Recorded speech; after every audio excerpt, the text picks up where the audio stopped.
స్వార్థ ప్రకటించు వారి పాదములు సుందరములంటే అక్కడ మనకు అర్థం అవ్వాల్సిన విషయం ఏంటంటే, దేవుడు వారికి ఎంత మహిమనిస్తాడు, ఎంత ఘనతనిస్తాడు, ఎంత తేజస్సునిస్తాడో, ఎంత హోదానిస్తాడో, ఎంత వెలుగుతో నింపుతాడో, ఎంత ఘనతతో నింపుతాడో, ఏ ఆధిక్యతనిస్తాడో అది ఎవరికి కూడా తెలియదు ప్రియులారా. ఆమె స్వార్థ ప్రకటించే వారి జీవితంలో అనేకమైన పోరాటములు ఉంటాయి. అపవాదితో పోరాటం ఉంటుంది, శత్రువులతో పోరాటం ఉంటుంది, అనేకమైన భయంకరమైన పరిస్థితులు గుండా వారు వెళ్లాల్సి వస్తుంది.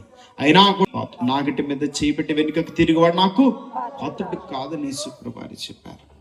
కాబట్టి అలాగెవరైతే స్వార్థ ప్రకటిస్తారో వారి మహిమను మనం ఎవరం కూడా వర్ణించలేకపోతాం. ఆమె నా దేవుని కొరకు నేను నిలబడతాను అనుకున్న వారి జీవితంలో మాత్రము దేవుడిచ్చే మహిమ ఎంతంత కాదు.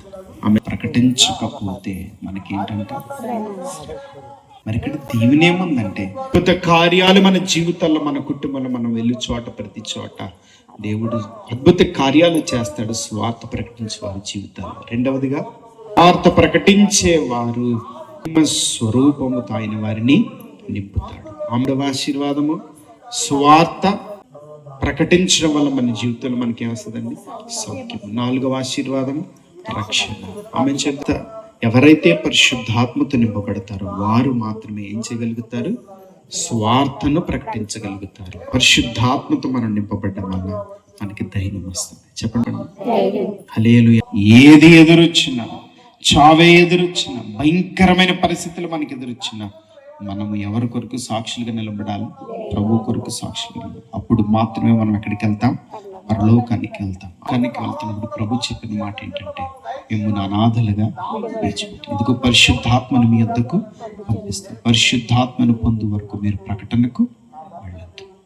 పరిశుద్ధాత్మతో వారు నింపబడినప్పుడు పిల్లులాగా భయపడతా, వణుకుతా, దాక్కున్న శిష్యులు సింహాల మాదిరి బయటకు వచ్చి లోకమంతా కూడా ఏం ప్రకటించారండి? స్వార్థను ప్రకటించారు. ఎవరైతే పరిశుద్ధాత్మతో నింపబడతారో వారికి ఉన్న ధైర్యము గొప్పది.